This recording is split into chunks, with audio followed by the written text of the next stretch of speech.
When we say that Shakespeare is one of the world's greatest dramatists, it is also worth remembering that his drama, Hamlet, is perhaps the most frequently discussed, most elaborately discussed dramas in the entire world. As literary theory advances even further, and as we use discoveries from anthropology and a varied number of other sciences, we come to a better understanding of this beautiful, wonderful drama. Today, we will talk about Hamlet from its sources, from its origins, and from its simplest aspects to some of the most recent developments in the area. Welcome to this program. Today, we have with us Professor Prakasham, who is a retired professor from our university, and he has kindly consented to discuss this wonderful drama with us. We will be, as I said, looking at some of the most recent developments in the drama, as well as the basic points that any drama goer, any reader would look at in this drama.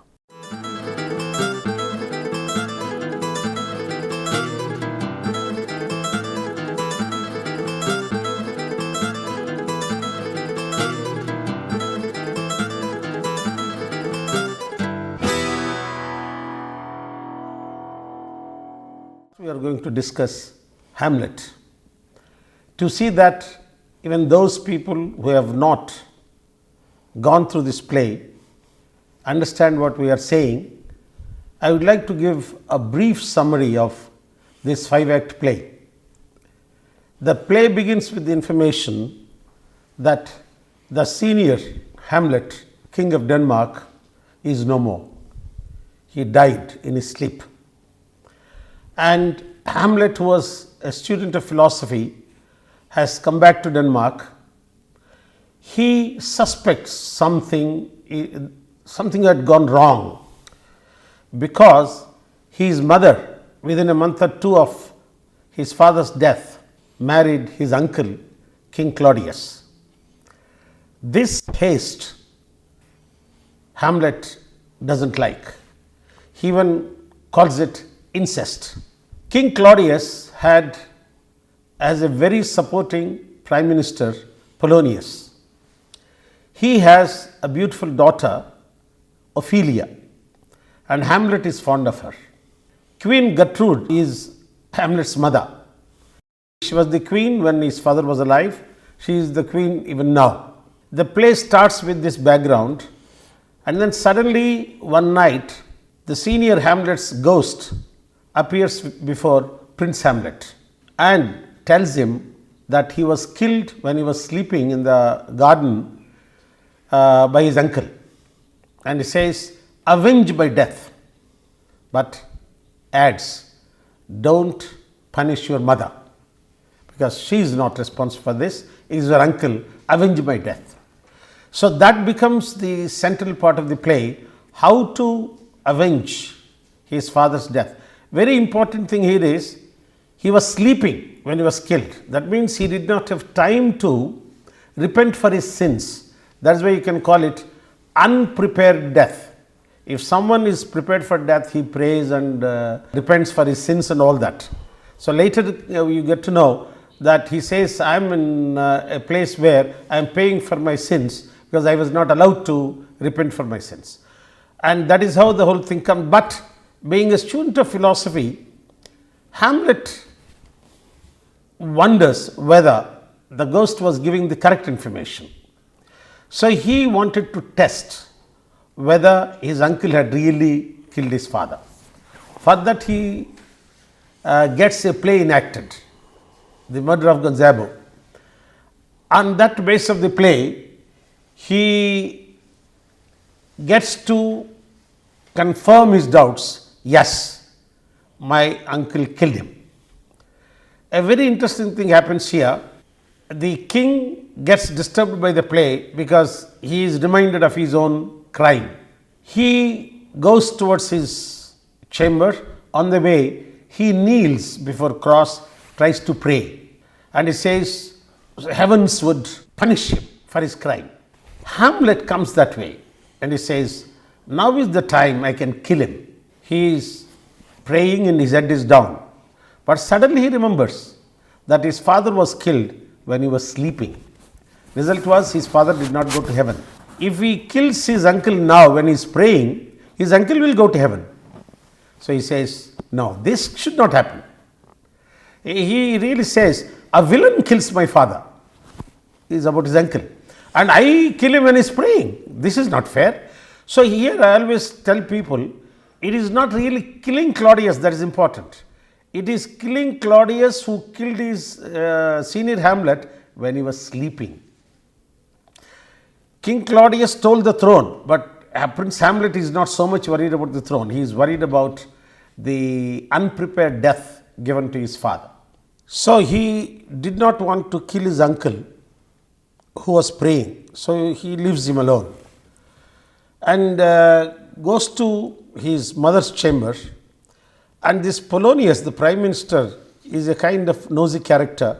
He wanted to keep an eye on Hamlet and report back to the king. So he hides behind curtains and he overhears the conversation between mother and son.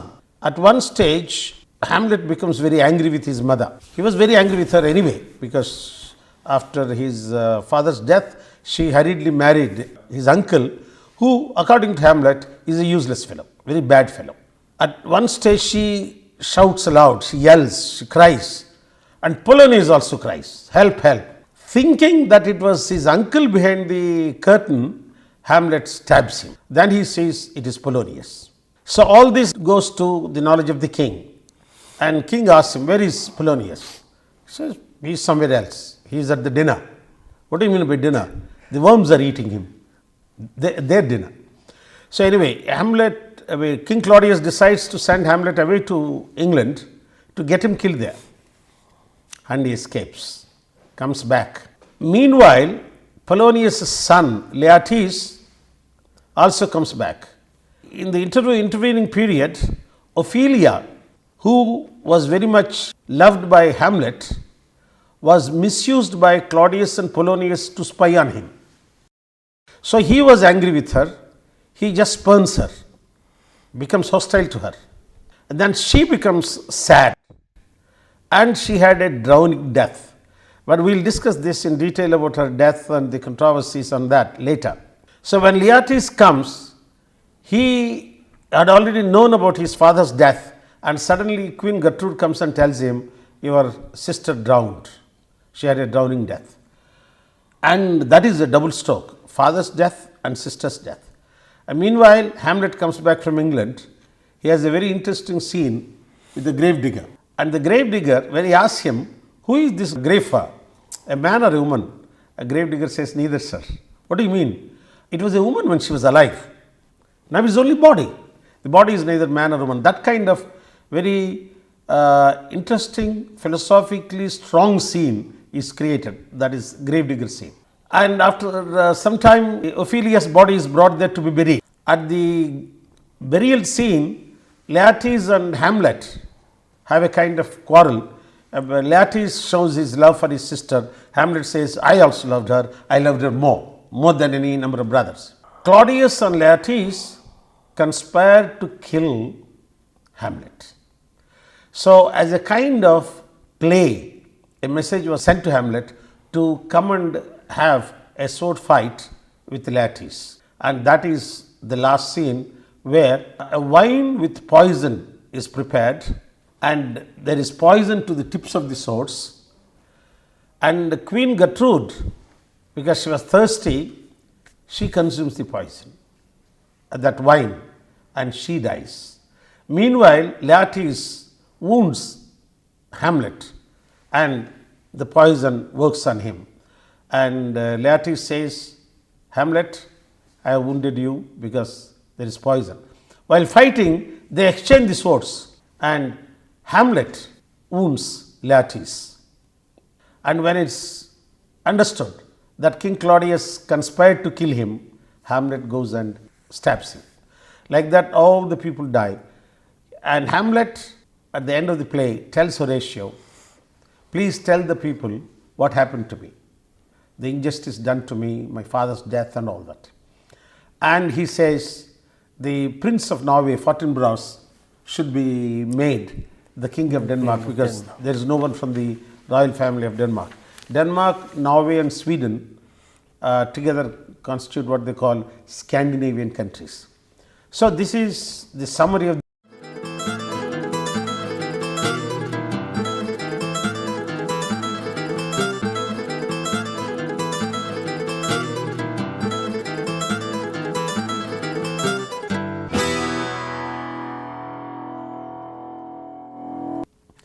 the theme is very important.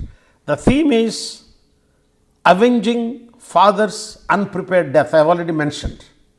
The father is not given time to pray and repent for his sins. And it is not the revenge for the denial of the throne.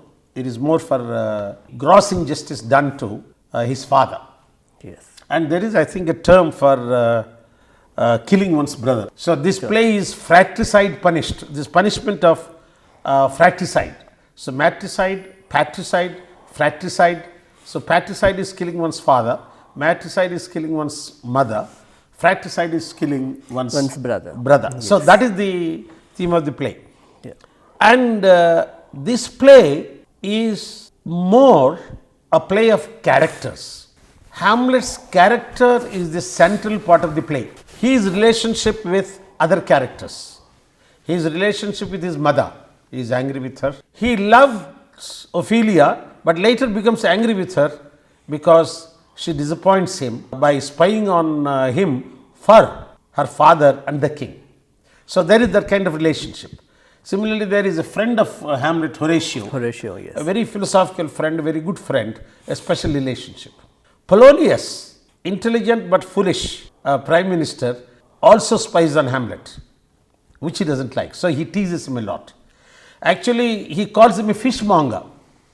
He calls him someone who is letting his daughter on him to collect information. Hamlet pretends as if he is mad, and people get the impression he is mad because Ophelia rejected his love. Ophelia gets advised by her brother and father not to fall in love or not to fall prey to the love of Hamlet, because these kings and princes do not really marry ministers' daughters and all that.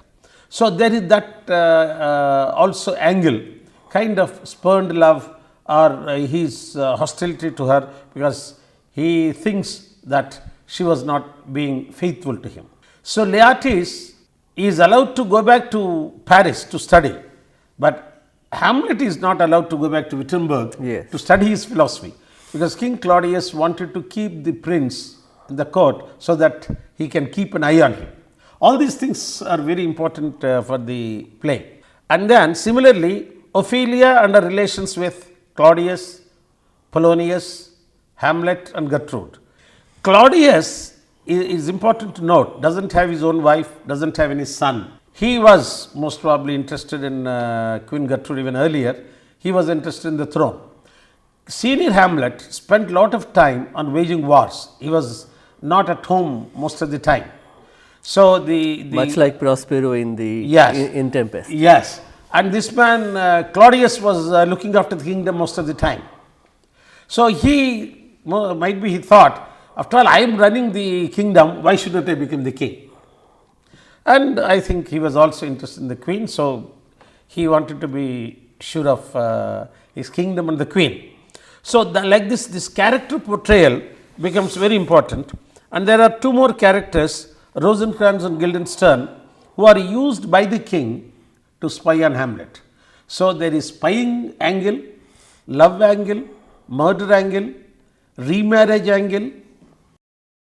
Hamlet calls it incestuous sheets. He is really unhappy that Queen Gertrude married his uncle. See, brother-in-law, sister-in-law means they are not brother by blood, but sister by blood is brother-in-law and sister-in-law. So, it becomes a very important point that you cannot marry your sister-in-law. Yeah, sister-in-law. Sister-in-law, yeah.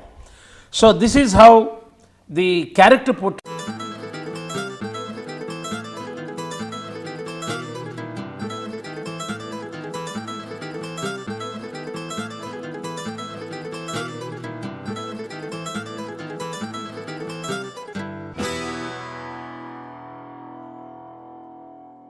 to continue our discussion of the characters, there is a concept which I had developed in a paper called the Hamlet Complex.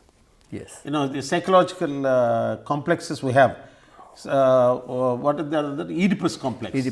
Oedipus complex talks about the natural attraction that the infant, that the son has towards the mother, sexual attraction towards the mother in infancy. But later on, according to this theory of Freud, the son is told that he cannot have a sexual relationship with his mother, and the son learns to divert his attention, sexual attentions from his mother to other women in society. Now, in the case of normal people, the shift happens, the sexual focus shifts from the mother to other women in society. But in some people, the fixation, as it is called in psychology, remains upon the mother, and they cannot accept the mother having a sexual relationship with anybody else. And in Hamlet, it is a little complex because, according to this theory, the father who is able to have, who is allowed to have sex with his mother, with Hamlet's mother, is also seen as a representative of himself. So he has an ambiguous relationship towards his father, where he identifies himself with him and at the same time sees him as a rival. And there is also something called Electra complex. Yes, Electra complex is the other side of the thing, where it is said that every daughter feels sexually attracted towards the father, and she is told by society that it is not allowed, and she learns to shift her sexual energies from the father to other men in society who are seen as eligible. Now, these are theories that psychology has developed. And there is something called Narcissist Complex. Yes, narcissism is the idea that you worship yourself, think of yourself as the most beautiful and or most handsome in the world, and you are self-centered, where you focus everything upon yourself, and you become the center of your life, and everybody around you are more or less satellites going around you and are dependent on you in your power, in your gravity. So now, this is narcissism. Yeah, keeping this kind of tradition of complexes, I have coined this expression, the Hamlet complex, independent of Oedipus complex, Narcissist complex and all that. And the Hamlet complex, I say, has 4 essential ingredients. One is love for the self. It is not love for the body, love for that spirit, divine spirit in your body and in your inner reality, in your inner spirit. Love for the self, righteousness. You think you are good, so you should remain good, you should not do anything wrong. Just because someone said it, you should not kill someone, that kind of righteousness concept. And then fastidious refinement. You want to be refined, and that too very meticulous, no kind of compromises allowed. And the another ingredient is courage for a cause, but cowardice of conscience. This expression comes in the play, conscience makes cowards of us all. Yes. It is not physical fear, it is not fear of death, but the conscience here is something fear wrong. You might do something wrong, and that ability to distinguish between good and bad. I would like to say a few words. I quote from Aristotle. Aristotle says, it is right for the good man to be self-loving, because he will thereby himself benefited by performing fine actions. And George Bernard Shaw, that is about self-love. George Bernard Shaw says, men who are superior to vulgar cupidities and ambitions and to vulgar rancorous always do seem weak and cowardly to men who act on them. Because this cowardice is moral fear. Yes. We should not do something wrong. It's a part of the fastidiousness that you have pointed out here. Exactly. In the and another ingredient is reflection and readiness for the inevitable. It's a very peculiar thing. I would like to quote from the play a very interesting statement Hamlet makes. He is clear. If something has to happen, it will happen. There is nothing you can do about it. And there is a beautiful biblical expression, not a sparrow falleth without the heavens knowing it. A similar expression is given here by Shakespeare in the form of the dialogue of comment of Hamlet. There is special providence in the fall of a sparrow. He is told by Horatio, don't accept this invitation to have a sword fight with the Laertes. I suspect something. For that he is answering. There is special providence in the fall of a sparrow. If it be now, it is not to come. If it be not to come, it will be now. If it be not now, yet it will come. The readiness is all. So, would you look at this as fatalism or stoicism? It is choice to be ready, but fatalism because providence has already provided for the happenings. So, he chooses to be prepared for anything. That is very important. Because he has lost his father, in one sense he has lost his mother to the new king, he has lost Ophelia. And he was not very happy that old Polonius was killed by him. So, he is not an extremely happy person. So, what is the big deal? He says, readiness is all. That is what I meant by readiness for the inevitable. And then ratiocination, always logic. Is this correct? Should I be doing this? Interrogative attitudes. He will not accept anything that just comes your way. So, I always bring in homeopathic philosophy.